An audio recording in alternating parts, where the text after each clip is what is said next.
হাঁসের ডিমের কারি বানাবো। আর বাড়ির কয়েকজন আছে যারা হাঁসের ডিম খায় না, তো তাদের জন্য মুরগির ডিম। এই যে আমি কেটে নিয়েছি যাতে মিশে না যায়, সেই জন্য পেঁয়াজ কেটে রেখেছি। এখানে আদা রসুন শুকনো লঙ্কা বাটা মশলা করে নিয়েছি। কড়াইতে তেল দিয়ে দিয়েছি, গরম হচ্ছে। এবার আমি ডিমগুলো ছেড়ে দেবো।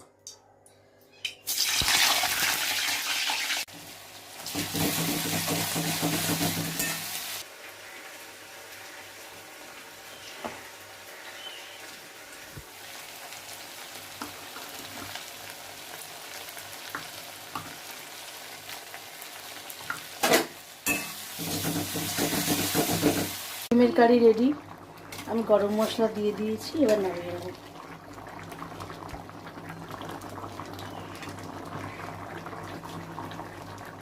বন্ধুগণ, ডিম সেদ্ধ হয়ে গেছে, সরি ডিমের কারি হয়ে গেছে।